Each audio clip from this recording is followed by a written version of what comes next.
I've got sitting with me here Denise Carnahan from Helping Hands Safaris in Kenya. Quick intro for Denise. More than a decade ago, she discovered she had family ties in South Africa, which ended up bringing her to Africa on a long journey through many countries before eventually landing in Kenya as a volunteer. Denise developed an amazing passion for Kenya specifically and has founded not one but two schools in Kenya, has written a book about their experiences, and eventually founded Helping Hands Safaris, a tour company that shows you a side of Kenya that very few people have the opportunity to experience. Hey, it's Mitch Bach from Tourpreneur here with a quick note before our episode begins. This week's Tourpreneur podcast is sponsored by TripAdmit. TripAdmit has come up with a fantastic new product called Tap to Tip. I remember being a tour guide 20 years ago and just waiting for that awkward moment at the end where your guests fumble into their pockets and whip out cash, or they don't. And that sort of all changed during the pandemic. We stopped using cash, and now everyone's dealing with PayPal accounts and Venmos and QR codes. John McGuire, you're the CEO of TripAdmit. You came up with something new. What did you figure out? Hey Mitch, we've developed a digital tipping solution for the guides so that the guides, we provide them with a NFC card which they can tap off the back of their guests' phones. That will open essentially a web app, and then the guests can tip the guides digitally, either by Apple Pay or by credit card or whatever payment method of their choice. Because as you mentioned, it's the world is going cashless, and certainly is timely for the guides to look at digital tipping as a source of income. So no app downloads, no scanning, no typing things into your phone. You just hold this card up to your guest's phone, and voila, they've got some convenient options to tip. Does the web app do anything else? Reviews and ratings. But what we've done is we've taken the reviews and ratings one step further and integrated ChatGPT. So that ChatGPT it allows the guest to input into the review, but also ChatGPT will help write the review for the guest, and they can post it onto TripAdvisor or onto Google or onto the website of the activity book.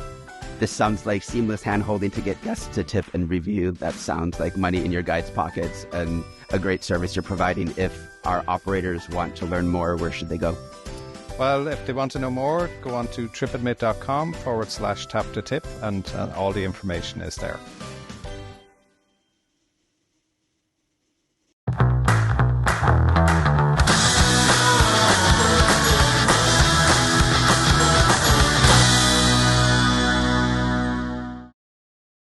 Now, Denise, it normally happens that people start the tour company first and then they start the school.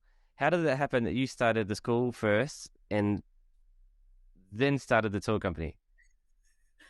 It was back in 2011, and I had taken my husband over with me because the year before I'd done 3 months of volunteering in Kenya, and I was in a teenage boy detention centre, which my husband was quite keen on coming and getting involved in. So he came back with me in 2011.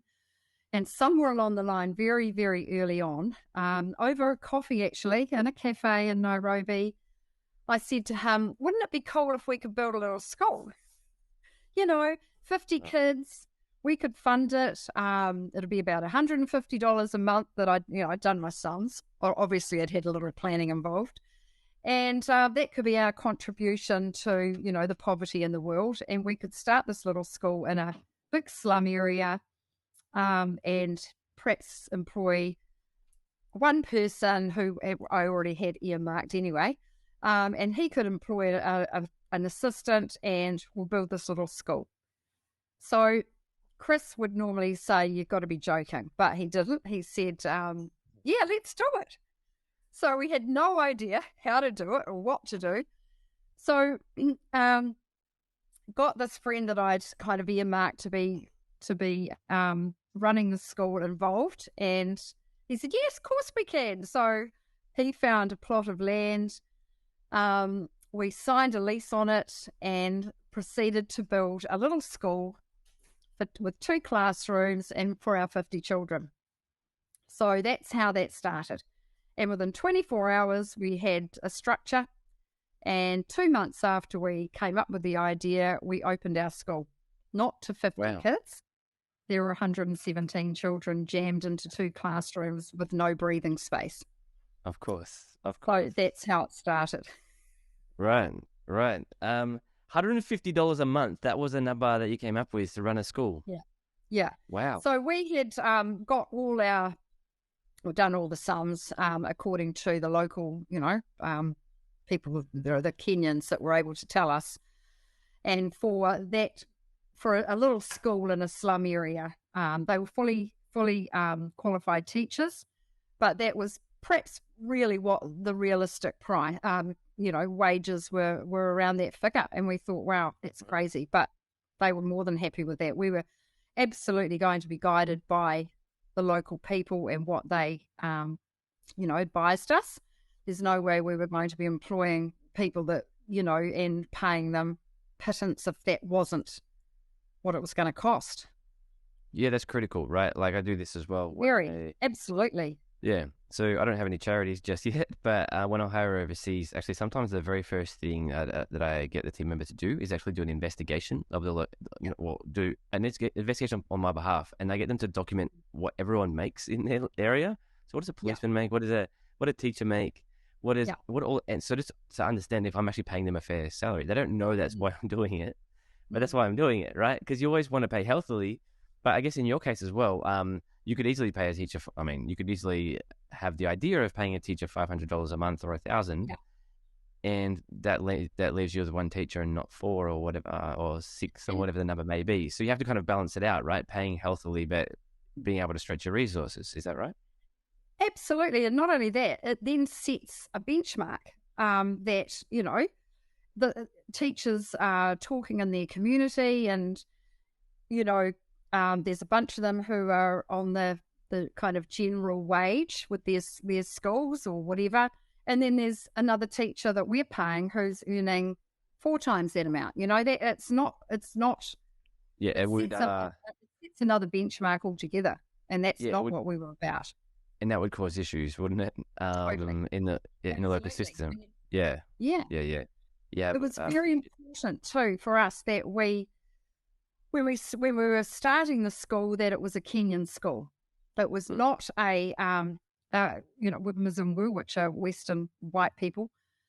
We weren't going to go in there all gun ho and tell them how a school should be run or how the children should be educated. It was a Kenyan school, and the boot was on the other foot. We wanted to be told what to do and how to do it, and they're perfectly capable and very successfully educate their own, students well. So that wasn't what we were doing. We were basically just wanting to help 50 kids get an education who were otherwise, not able to get to go to school because it's just, waiting lists galore. Yeah. So your book is called I Share My Heart with Africa, and there's a really, really cool moment in the book where you thought you were going over to teach all these people how to sew. But that's not what happened. No, not at all. What happened? They're just so smart and so clever. And the idea of me, and this is it. This is our kind of, I don't know, it's a Western kind of thing where we think we're going over there to teach them things. They teach us things, like they're very capable. And I just want to jump in here because when people sometimes say that, people think, oh, they teach us how to be happy or whatever. It's like, no. Like when you went over to teach these kids sewing, these kids were master sewers by the time you found them, right? Yeah. Totally. Like they could easily be leading advanced sewing workshops in Australia and New Zealand, right? And these are kids. Absolutely. Yeah. And it was embarrassing. It was actually an embarrassing thought that, who was I going to go over there and teach these kids something that they were, guns at already. And not only were they great sewers and dressmakers, but these kids also use the resources they've got, which is very, very little. And, I went over there and was going to, these kids who were already very well, great sewers, They were learning to sew using paper because they didn't have fabric because they couldn't afford it. And that in itself was just incredible. Like we had all these garments lined up and on coat hangers and pegged up around the classroom, proper garments made from sugar bags. They weren't wearing them, obviously, but this was their practice, Wait. and their tutoring. Incredible. Wow. So Yeah. I guess in that way you learned what that they didn't need teaching. What did they need? They needed resources, basically, and money to buy the resources so that they had the tools that they need. They didn't need us going in there and teaching them something that they already were really, really good at. And that was not just that. My husband came and he was teaching the boys some basic woodworking skills, how to fix things, and he took over a whole lot of tools and things. These kids already knew it. They just didn't have the resources to be able to put these, skills into practice. It's crazy. That's so clever. And even to this day, I rave about our kids at our school, how clever they are and how they're sponges. They just learn everything and they soak it up. They soak everything up. They just want to learn everything. Right. And that's an amazing change of paradigm, and I can see why it led you to be pursuing not a Western Mzungu drops in and develops a Messiah complex, but you went in different direction and you were like, well, we're going to set up a Kenyan school for Kenyans, right? Yeah, because definitely. they had the ability to learn because they're human beings. And they're doing it perfectly well. Yeah. Perfectly well. And it works. Everything works. It might not work to what we do here, but it works for them. Yeah. I remember one time when I was 17 years old, instead of doing the standard finishing high school and going off and getting drunk trip, my dad and I went to India and to visit a project that he kind of been supporting for a while. And I was scheduled to volunteer in a school. And all the kids knew more than me about pretty much any topic. And here I was with my quote-unquote world-class, first world education, right? No, I get it. And the kids in year 8, I don't know what the name for that is in America. Some early years of high school, whatever that's called in America for the American listeners. Right? Year 8 for Australian listeners. And the kids in year 8 knew more about lots of topics than I even got to in my final year of high school. It's almost an arrogance that we take, like we, It's mind blowing. Cool. So, so obviously that was what eventually led you to build the school, right? The $150 a month school, but I'm sure it didn't take $150 to build the school, right? So you built a couple of classrooms. Yeah. So before we went on our trip, on for this particular year, 2011. A lot of friends and family had given us money to take to Kenya to spend where we thought fit. So we had a few $1,000s, probably about $4,000, I think, on memory. And we had it there. We were trying to work out what we were going to spend it on until, then the school idea came up and we thought, let's put it into the school. So that's what it cost. So yeah, we built this small school. We had to build, a big fence around it and no water, no, we had obviously toilets. We had to build some very basic toilets. But there's no power or anything like that. It was just purely a little building, really, a little structure that was divided into 2 classrooms. Yeah. How much does it cost if I'm in the market to get a small school structure in Kenya? What does it cost me? Well, for that one, it took all of our $3,000 to $4,000, but that was it. Wow. However, on opening day, there were 117 kids and they were jammed in, and there was just no space.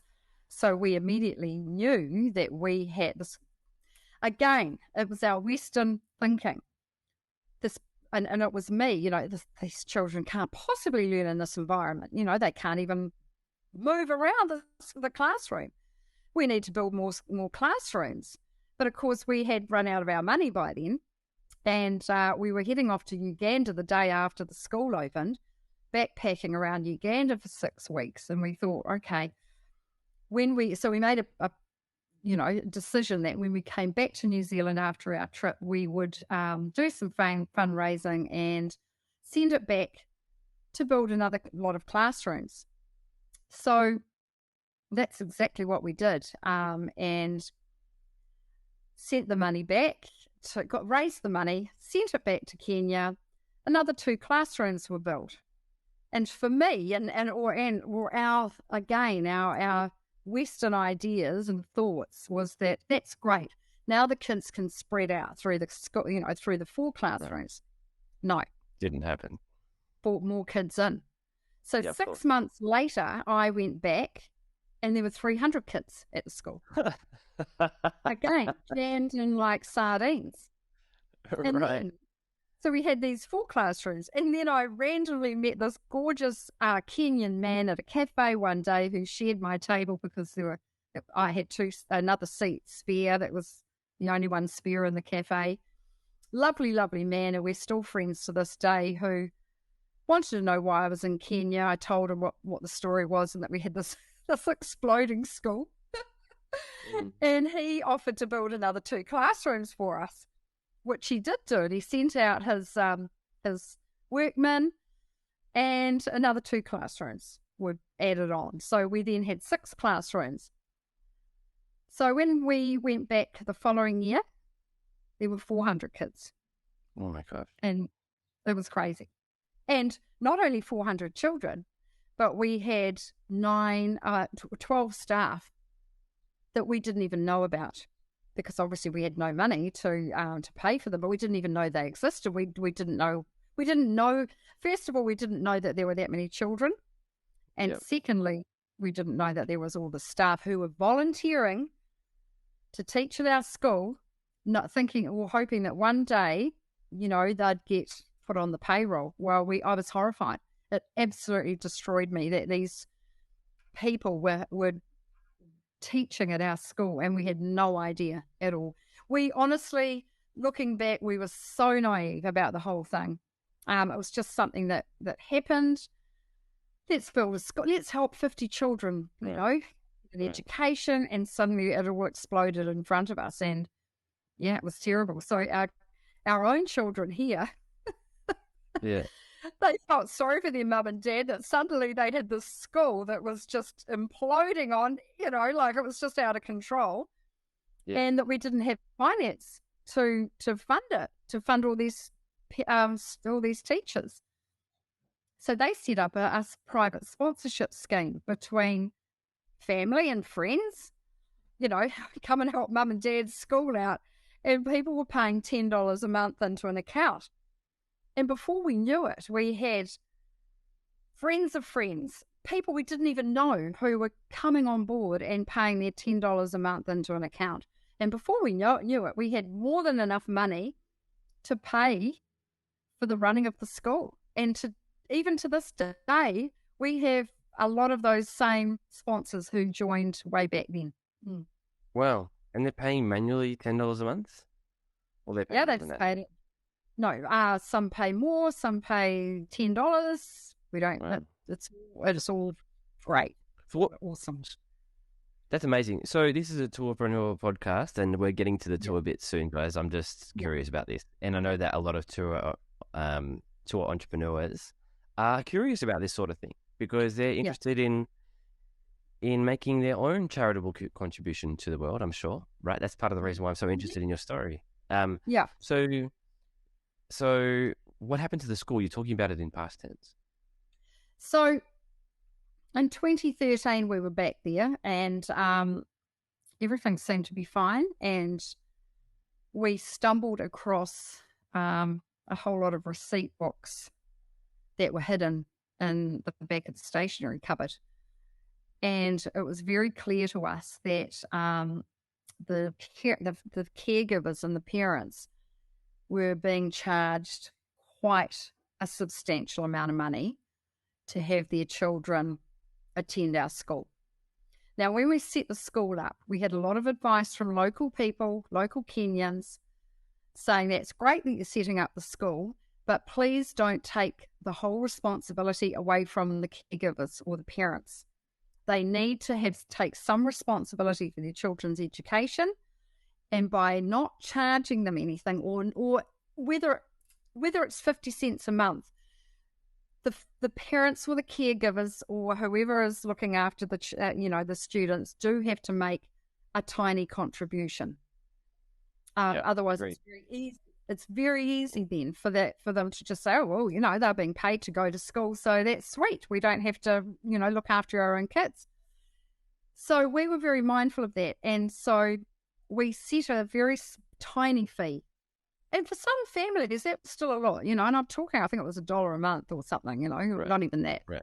Anyway, so we discovered these receipt books, and these parents were being charged quite a lot of money. When I'm talking about $1 a month, I'm now talking, $15 a month per child, or whatever, which is a lot of money to that. We're in a slum in Kenya, a very, very poor part of, a community.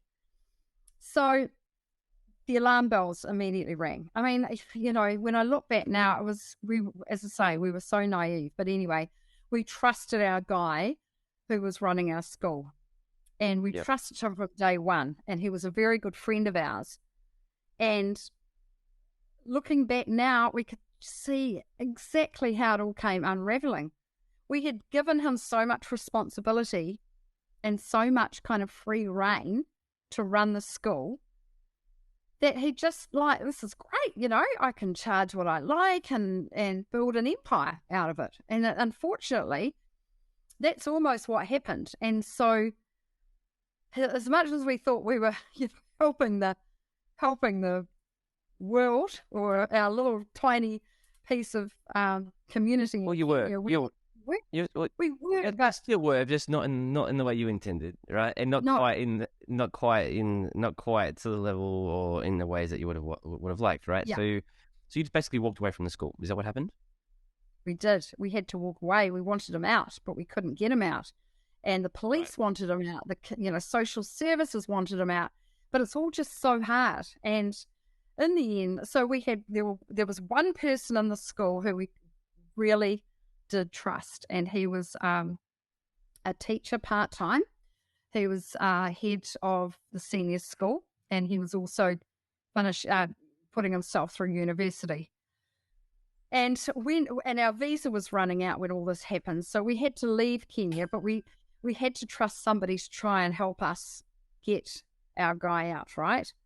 And we took Tony on board and had to have a secret meeting with him outside of the area, told him what was happening, what we'd found, where we were kind of left, and we needed him. We asked for his help, and he gave us his word, and we left Kenya, and he picked up the pieces to try and get this guy out of the school. And 9 months later, Tony came to us and he said, "I'm really sorry, Dee, but you're going to have to walk away from the school. We can't get him out of the school. He's, there was a whole lot of reasons." And so we walked away.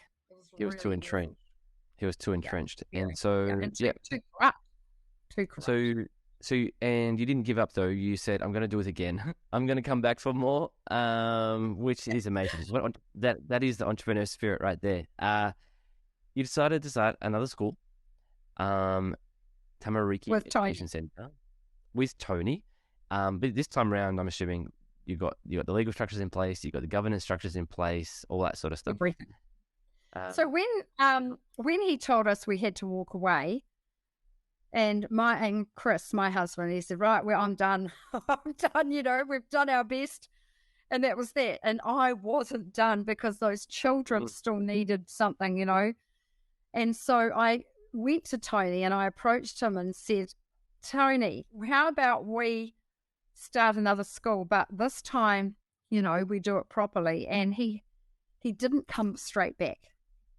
And when he did, he said, "If we're to start another school, it's on my terms, not yours," meaning his terms. Tony's terms. Yeah, he said, this is the way that the school was run and set up is not the way a school should be set up and run. And he said, he's got an education degree. He knows, he knows how it should be run. And so, long story short, we set up the school. We have it set up just like we have a school set up in New Zealand. They have a board of governors. They have all sorts of structures, processes and things in place. Legal. We follow the national curriculum. We're part of the education department. All of that, and the school is coming up for 9 years this year, and is beautiful and runs perfectly. And so we now have this agreement where he runs the school, and the board of governors run the school, and I monitor the charity. So and amongst all that, I set up I've got some trustees on board, and we set up a legal charity trust, a charitable trust here in New Zealand. How many kids you got at school now? I think there's about 165. So when Tony started the school, he said we start from ground zero, and we take the little kids that we had from our previous school, and that's it. They're going to be our foundation pupils, right. And they will eventually be. So every year we bring in the younger baby. Yeah. And they'll be the first graduates. Yeah, that makes a lot of sense. Because that enables you to establish effectively the educational culture of the school, right? Yeah, that's right. And it works, and it's worked beautifully. And we've just had our first graduate last year, 2022. Oh, how many graduates? I think there were about 12 or 13. Yeah. Wow. Congratulations. So we started, it was really exciting. So we started the school, he started the school with, on day one, it was 2 children, and then he had 20.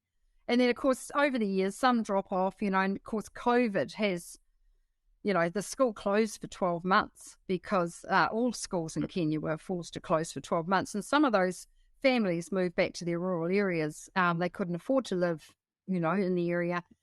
And some haven't come back, But yeah, it was very exciting, and we're really thrilled with everything. So, and I just need to put in that we've just signing tomorrow, well, Tony is, land ownership. Land ownership? Yeah. As in so we're buying the school permanently. Yeah. Right. All right. This is a bit of an aside. How much does land cost in Kenya? A question I never thought I would ask. How much, if I wanted to buy me some land to put a school on the top of it in Kenya, what does it run me? Okay, so initially we were looking at buying the land that the school was on, which was in a community inside the Nairobi jurisdiction, and that land was going up for sale for approximately $250,000 US. Wow. Okay. How many square meters are we talking? 100 by 100, I think the plot is. They're not huge. They're not like our school size, A lot of money for. So there's no way that was ever going to be an option for us, Yeah. However, Tony came to me early last year and he said, Dee, what about if we move the school outside of the Nairobi jurisdiction? And I said, what about our kids? And he said, we'll organise transport or whatever. And anyway, long story short, he chose the area, and it's a beautiful little area. It's quite rural, and it's probably 5 to 10 minutes drive from our previous school we were renting. So just outside. The plot of land that we've just signing was around approximately about $18,000 US. Wow. And you're paying cash for that? Crazy difference. What was that? Sorry? You're paying cash for that? Yep. So we also have a charity shop that, as a result of my tours that I started, I had a woman who fell in love with with the whole idea, loves Kenya, loves the school, lives not too far from where we live, took her daughter on one of my first tours, and she then brought her family back, her husband and rallies, back on another trip, and she just loves the school. And she came to me one day while we were over on the second trip and said, I would really love to set up a charity shop and the proceeds go to the school. It's something she's always wanted to do. Didn't kind of have a charity in mind at that time. So when she, in 2018, I think it was, she set up a little shop, and it was a game changer. Absolute game changer. Like, phenomenal.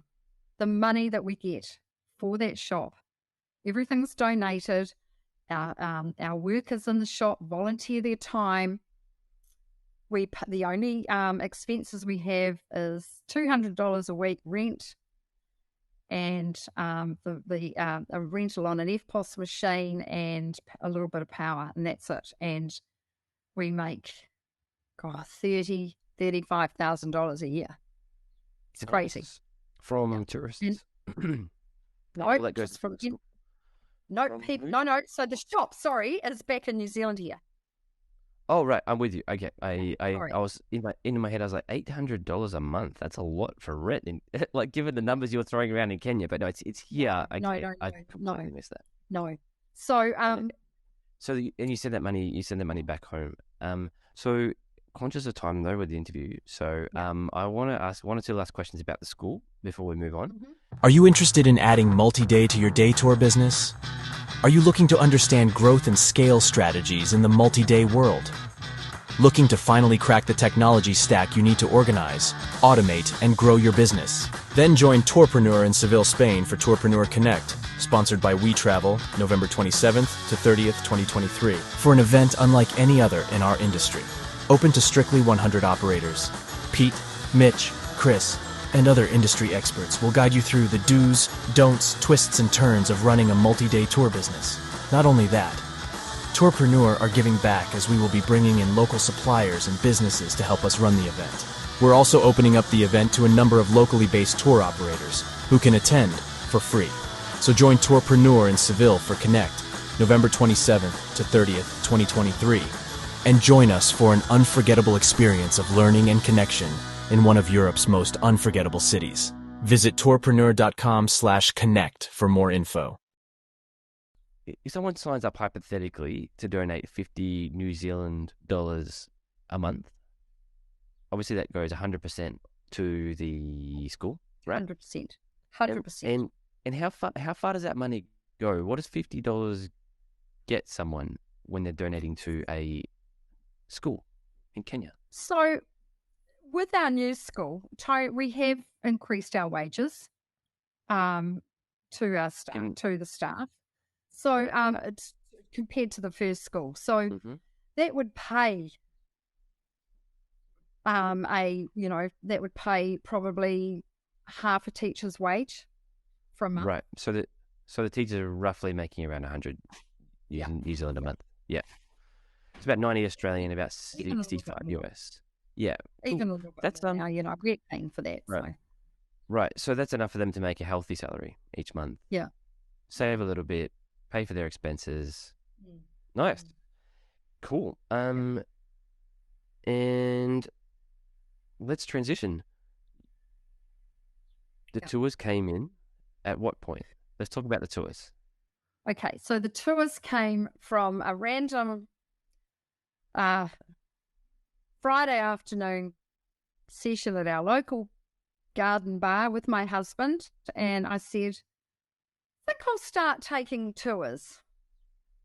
Because I had the following before I had the tours, right? People were following the journey of the school, our journey, our own personal journey. So I had this huge following of people. So when I decided that I'd like to take a tour of people, I knew that people would want to come because they wanted.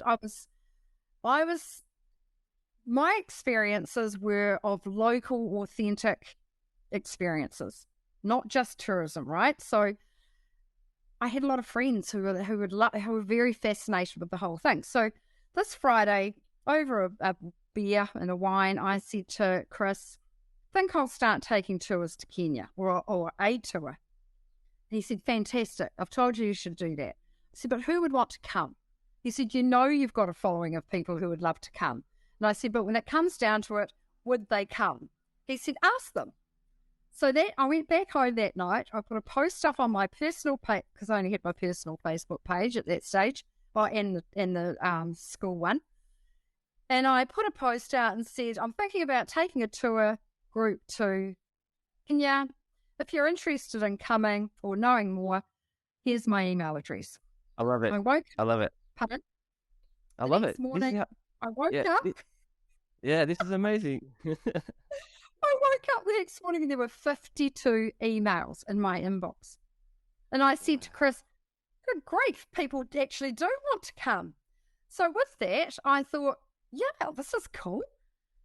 And we sat down. I said, I need to create an itinerary. And he said, you've got the itinerary. Everything that you do, and we do, because he comes sort of every now and again, he said is exactly what people want to see and do. It's all the local stuff. It's the behind the scenes stuff. Of course, there's the tourist stuff. There's the wildlife and the landscape and all the touristy spots. But they want to see what you see behind the scenes and feel that real connection with the culture and the people. And I said, perfect. I wrote an itinerary within probably an hour. Wow. And with that, right now, when am I going to take it? Okay, I'll put a date. And I stabbed a date on the calendar, and it was 6 months after I had announced this idea. So then I had an itinerary and I had a date. So then I went back to all these. Then I had to start pricing it out. I rocked up to a travel agent in Wellington City, near where I live, and just rocked in there and said, I'm Denise, and I'm thinking about taking tours to Kenya. Can you help with airfares? Well, I had this partner on board immediately so I was going to I did offer an entire package, and that included airfares, all the work, the accommodation, the itinerary and everything. So then I worked on the air accommodation and getting my guys over there who I already was well connected with. They weren't tour guides though. They were just your average person, right, on the street that I knew. So there was no official kind of careful planning to make sure that I had all my ducks in a row and I had all the right people that I needed to have.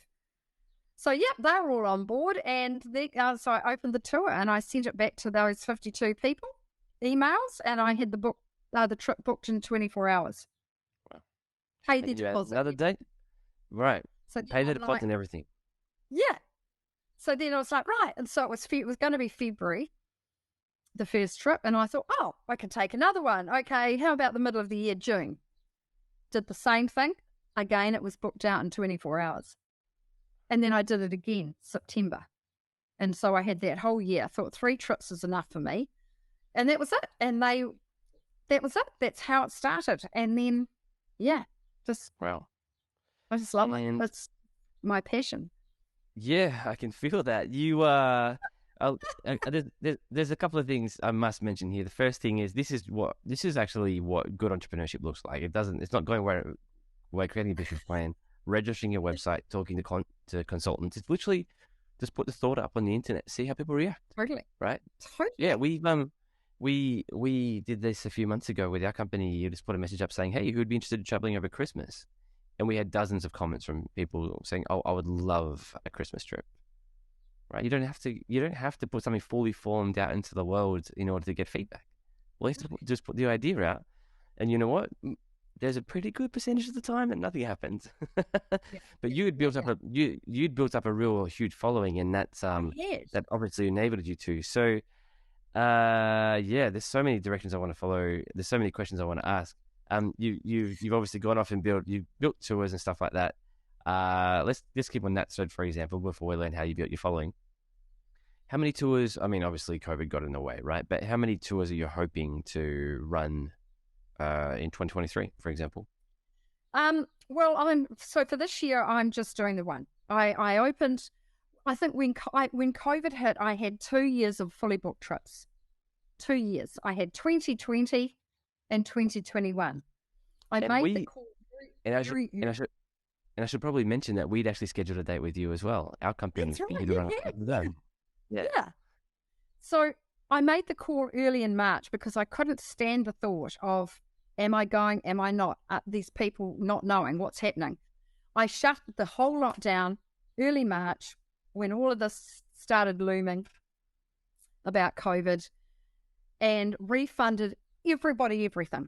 I didn't want that on my conscience, so I refunded everybody's money. Fortunately, the suppliers that I had paid in Kenya at that point also refunded me, which, was amazing.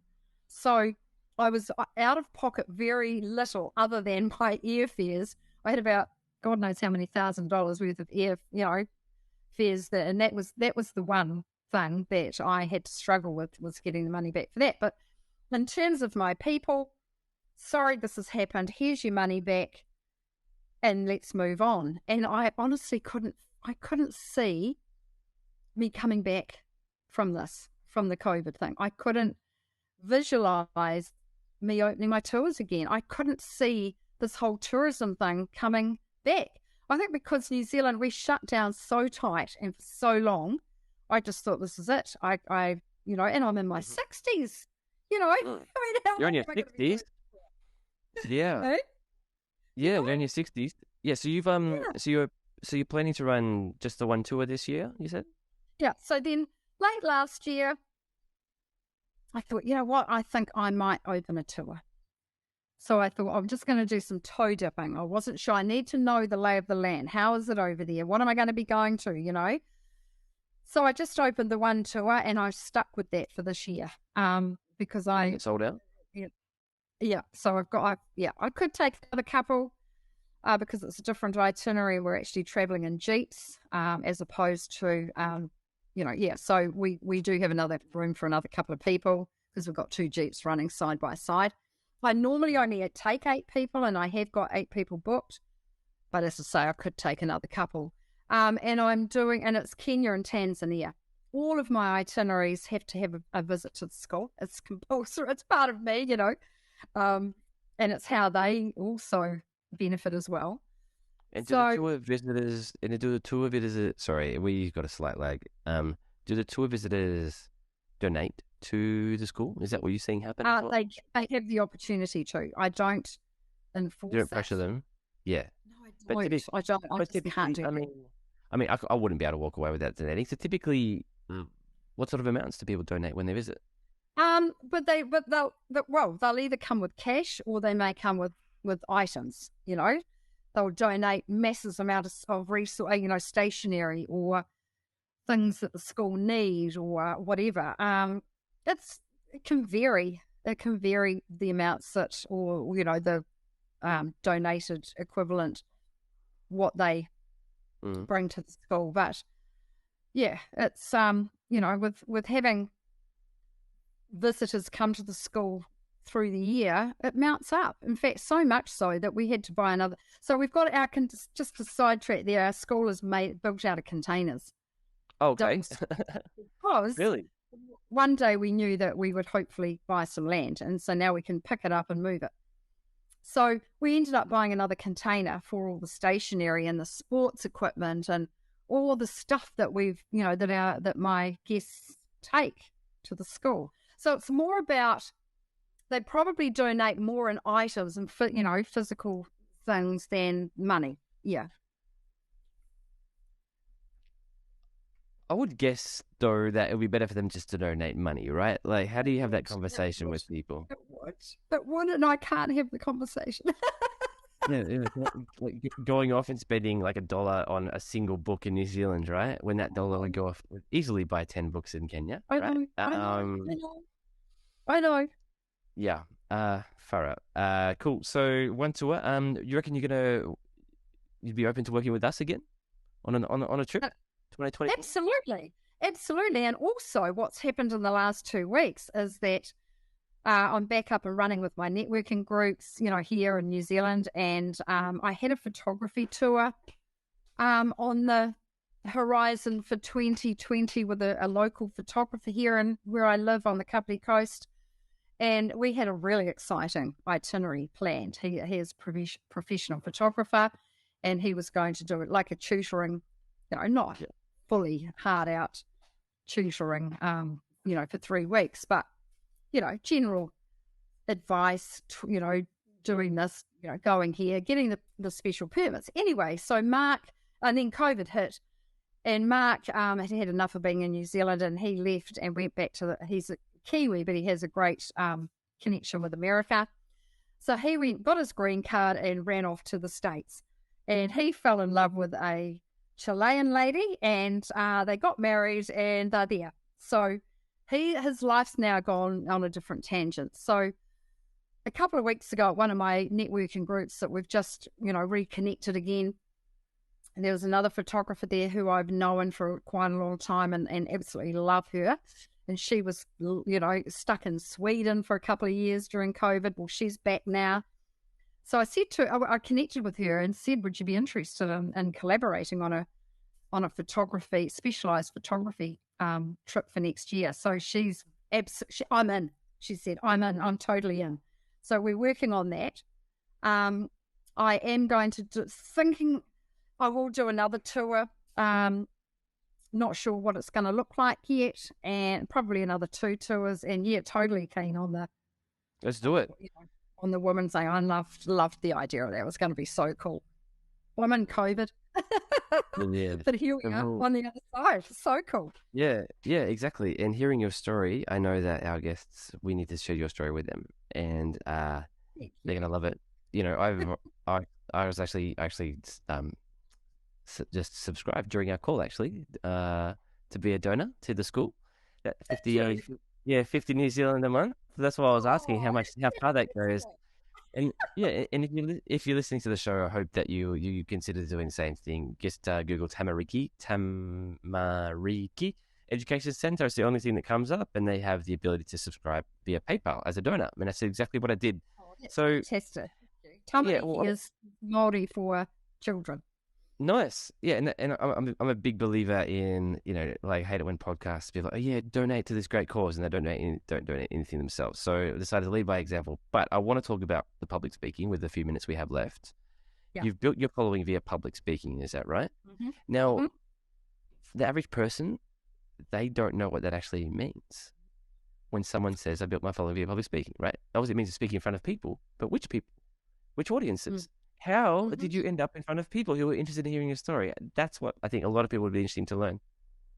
Well, that came about. I wrote this whole African journey. I decided way back 2014, I think it was, that I was going to write my story for my family, for my kids, my grandchildren, about their family roots, how this all happened, this African connection thing, which incidentally came, was a shock to all of us and my brothers and I, that we had a grandfather who was, African. We didn't know. We weren't told about that as, growing up. It was all that whole, secret dark stuff. So I decided I was going to write the story of how this all happened and about our school and our journey in Kenya and our connections, for our children and for our grandchildren, for my cousins, for, just for the family. And I ended up writing this whole manuscript, and was just going to get it published myself or locally or whatever, not into a book, but just into like a little thing, nothing major. And I randomly met this African woman one evening, friend of a friend, and my friend said, oh, she's just had a book published, this African woman. And I said, oh, really? And my friend said, oh, Denise has just written a book. And I said, well, I haven't really. I'm just writing it to, for my family. And anyway, long story short, by the time I got home that night, this woman, this African woman, had connected me with her publisher in Australia, in the Gold Coast, and said, I've just met this woman, Denise, and she's writing a book, and I thought you should connect. So that's how the book came about. The next thing, the book is a published book, and it's out there on the worldwide stage, and it's on Amazon, and I've got it, had it in print, and it was in bookstores here, and suddenly that got me into the public kind of thing. I had, next thing I was into, I had a phone call from one of our really popular, well-known radio stations. I had to go in there and I did an interview with them. So that created a following of people. From that came the requests to come and speak at different groups and different clubs and organisations. And then I got on to, so I would go and talk about the journey, and I had a captive audience there that would buy the book, and then so they would buy the book, and then they would join up, sign up on my, I had a Facebook group at the time, Facebook page about my book. Wow. And that's how that all started. And then So I need to back up here, right? So you published a book, a radio station heard about it somehow because you were promoting it. Yeah. And you just had this wave of momentum just kick off just from the one single radio appearance. You had talks that come in from that. And then between the radio appearance and the talks, you started getting more requests to do talks at local community associations. Like, where were you doing these talks? Probus, Lions clubs, Rotary, schools. I was flown to Auckland to go and speak at schools, U3A, university groups, all sorts of groups, and ranging from 20 people to 300 or 400 people. And, and you never proactively sought out these speaking gigs, is that right? No. You would just do interviews or give talks, and that just kind of rolled into the next thing. That's amazing. And I would do them for free. I didn't want any payment, but could I promote my book there? I set up a little book stand and sell all my books. I had a captive audience right there. All right, so I've got two questions that I want to ask you. If an entrepreneur, how do I phrase this? What advice would you give to someone who's trying to replicate what you did? Right, get called by a radio station, right? Like, is it just a case of writing your story and just sharing it and hoping the snowball starts? Are you talking about from the after publishing the book, or starting with writing a book? After publishing. Yeah. So I got this call. We were inviting you into the radio station to talk about your story. I mean, I have a story, so I was easy to tell. Exactly, right, for sure. So first step is to have a story, and probably the publisher set up that radio interview for you. Is that right? No, not at all. Okay, it just happened. So the second thing I want to ask you is coming back to this charity thing. To an activity entrepreneurs, it's very, very common that they want to give back to the world. Should they start their own charity, or should they just be looking for someone to partner with? Well, what advice would you give to someone like me who wants to make a difference? I think partner with a charity. To be honest, there are some amazing projects out there all over the world globally, and I think you do your due diligence first. You've got to make sure that the charity and the cause that you're supporting is what it says it is. You don't want, like with our one, every 100% goes to the school. There's everybody volunteers at the shop. Everyone's a volunteer. You really do need to do your homework and delve into what the charity's about, what they're offering, how much is taken for this or that, and because there are a lot of dodgy charities out there as well. Right, but they're right. So you'd want to see annual reports and stuff like that. Yeah, in terms of doing starting up your own, for us it was it was just the next step. And it actually happened through one of my speaking gigs. There was a lawyer there in the audience, and he came up to me afterwards and said, Denise, I'm loving what you're doing, da-da-da-da-da, and I'd love to, work with you and set up a charity for you for free. Right. That's how it started. I don't know if we would have gone down that track, to be honest, because it's a lot of work. And then the whole donor status things comes into play where that's huge. That's a huge, a whole nother ball game in terms of Right. The legal donor status. Yeah, I understand. Yeah. So that's how we charity. But someone like me, I don't care. I honestly do not care if I get tax deductible on $50 a month. Right? What kind of? I know, right? I know, but like, I think it's just one of these things that like people do care about. They focus on a little bit too much, right? And I don't know how especially if it's $10, $20, $50, $100 a month. Who cares, right? I think it's has to be something that would be gently explained. But like, I didn't check if you have charity status, and even if you do, it doesn't matter. So yeah, if you think about donating, just please put that out of your mind, right? Like how small ball is it to be like, oh, can I get my $15 in tax back? Oh, come on, that's it. Come on, I know, right?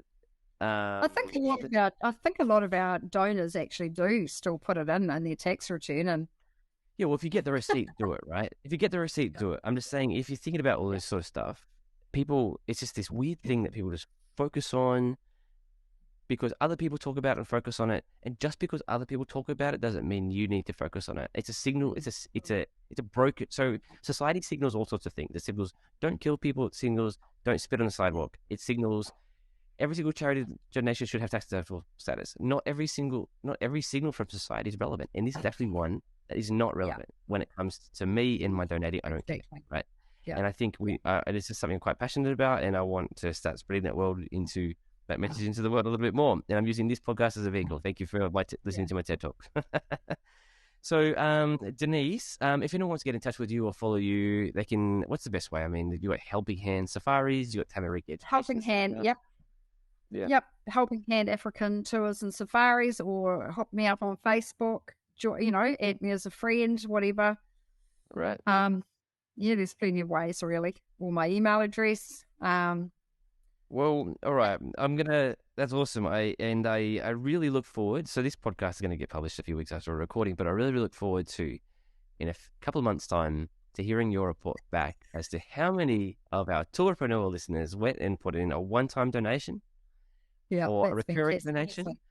And please, guys, it's like the $10 a month thing. No, $50 a month. That's a very little amount of money. That's probably like what I spend in coffee in a week.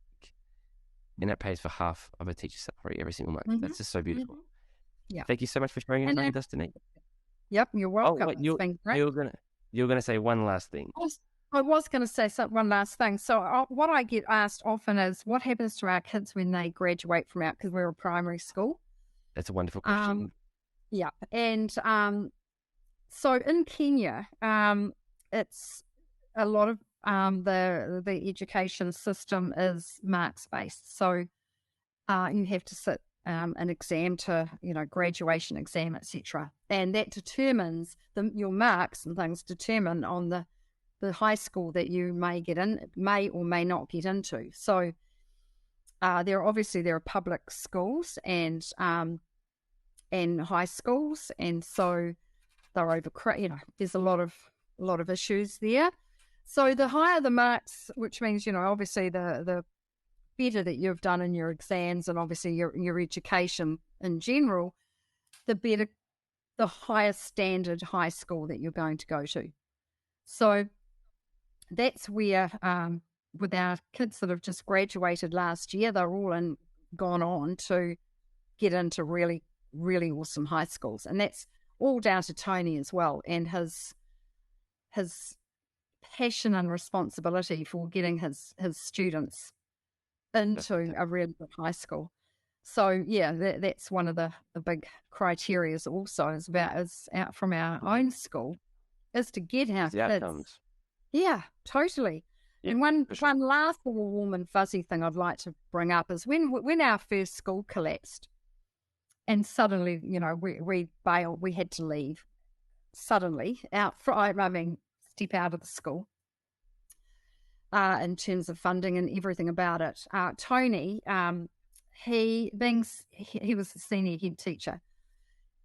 He would go he was also sacked from the school. And so he would go to all these senior kids to their houses at night and privately tutor them to get them prepared for their final exams, because we had these kids and it was like 3 months out of exam time when the school collapsed. And these kids were like in year 8, so they were ready to go on to their high school and couldn't even sit their exams. So he went to every one of those children and helped them prepare for their final exams and managed to get them prepared for their final exams. So they passed. So I think it was a couple of years ago, he had a knock on his door one night, and standing there were half a dozen kids.